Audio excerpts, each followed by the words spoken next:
வாழிய செந்தமிழ், வாழ்க நற்றமிழர், வாழிய பாரத மணித்திருநாடு. பாரத மணித்திருநாடு நேயர்கள் அனைவருக்கும் வணக்கம். நமது மக்கள் ஜனாதிபதி திரு அப்துல் கலாம் அவர்களுக்கு வழிகாட்டிய சுவாமி சிவானந்தரை குறித்து இன்று பார்க்க இருக்கிறோம். திருநெல்வேலி சீமையில் தாமிரபரணி நதிக்கரையில் அமைந்த பத்தமடையில் பிறந்து மலேசியாவில் மருத்துவ சேவை புரிந்து இமயமலையின் ரிஷிகேஷில் ஆசிரமம் அமைத்து ஆன்மீக சேவை புரிந்த சுவாமி சிவானந்தார் 1887 செப்டம்பர் 8 BS வெங்கு ஐயர் பார்வதி அம்மாள் தம்பதியினருக்கு 3வது மகனாக பிறந்தார். இவரது இயற்பெயர் குப்புசாமி. தஞ்சை மருத்துவக் கல்லூரியில் மருத்துவம் பயின்ற காலகட்டத்திலேயே அம்ப்ரோசியா என்ற மருத்துவ இதழை நடத்தியவர். பயிற்சி பெற்றதும் மலேசியாவில் 10 ஆண்டுகள் தோட்ட தொழிலாளர்கள் மத்தியில் சேவை புரிந்தார்.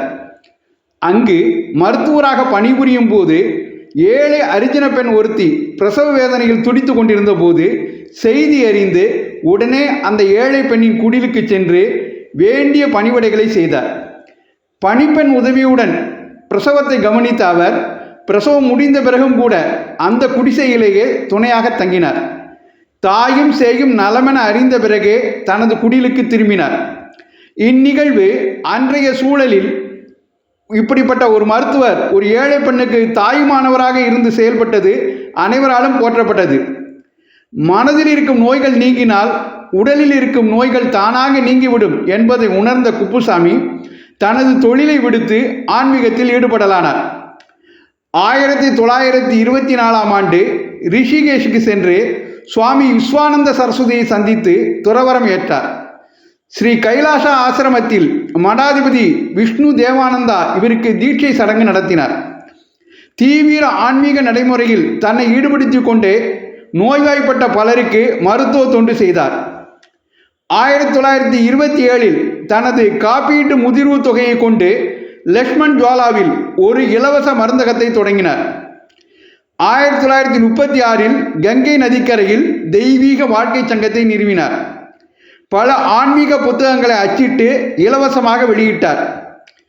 1947 உலக சாதுக்கள் கூட்டமைப்பையும் 1948 யோக வேதாந்த வன அகாடமியையும் நிறுவினார்.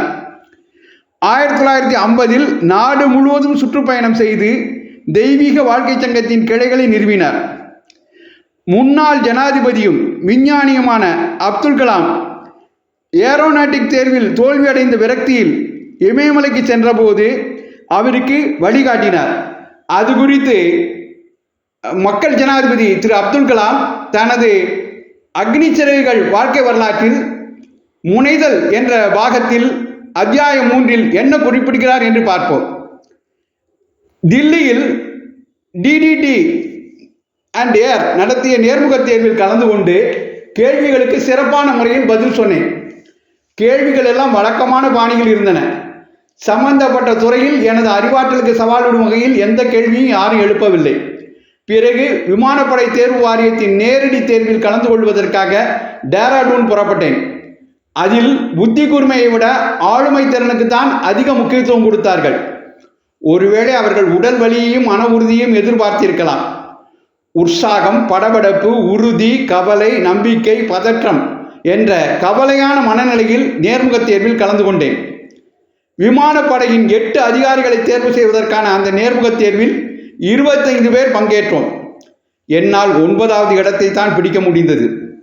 நான் மிகவும் நொந்து போனேன். எனக்கு பிடித்தமான பணி விமானப்படை பணி. விமானப்படையில் சேரும் வாய்ப்பு இதோ கண்ணெதிரே கை நழுவி போய்விட்டதா என்பதை உணர்ந்து கொள்ள எனக்கு கொஞ்ச நேரம் பிடித்தது. தேர்வு வாரியத்திலிருந்து வெளியேறினேன். மலைமுகட்டின் விளிம்பில் நின்று கொண்டு கீழே பார்த்தேன். ஒரு ஏரி தெரிந்தது. இனிவரும் நாட்கள் சோதனையாக இருக்கும் என்பதில் எனக்கு சந்தேகமில்லை. விடை காண வேண்டிய கேள்விகள் பிறந்தன. இனி என்ன செய்வது? செயல் திட்டம் வகுக்க வேண்டும்.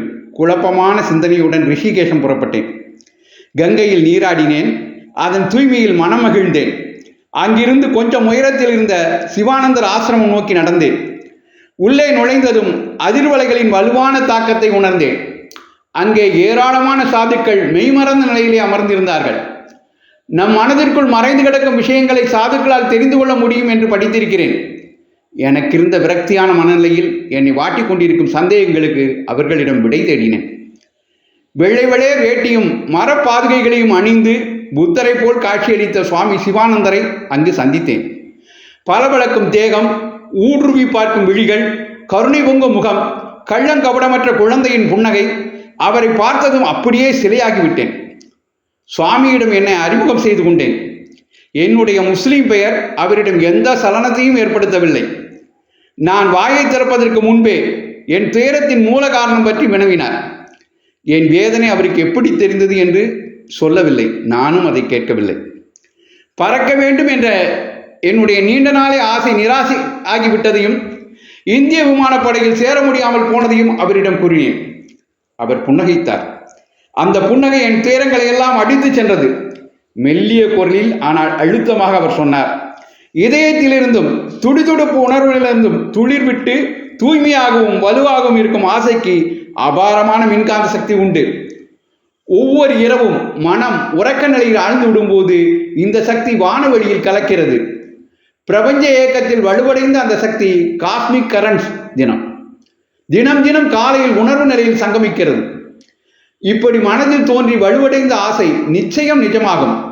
யுக யுகமாக தொடர்ந்து வரும் இந்த கருத்தை சூரிய உதயமும் வசந்த காலமும் எப்போது மாறாமல் நிகழ்வதை நம்புவது போல நீ நம்ப வேண்டும் இளைஞனே. மாணவன் தயாராகிவிட்டால் ஆசான் வந்து விடுவார். எவ்வளவு சத்தியமான வார்த்தை இது!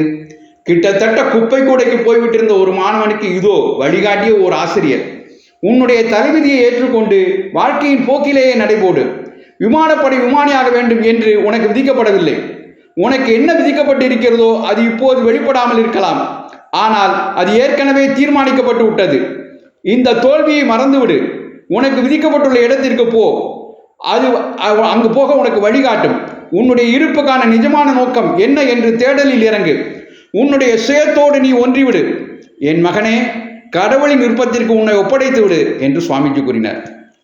தில்லி திரும்பிய நான் DTP and P and AIR அலுவலகத்தில் என் நேர்முக தேர்வு பற்றி விசாரித்தேன். பணியில் சேரும் உத்தரவு கடிதம் கொடுத்தார்கள். அடுத்த நாள் முதுநிலை விஞ்ஞானி உதவியாளராக சீனியர் சயின்டிஃபிக் அசிஸ்டன்ட் வேலையில் சேர்ந்தேன். மாத அடிப்படை சம்பளம் ரூபாய் 250. ஒரு வழியாக மனம் அமைதி அடைந்தேன்.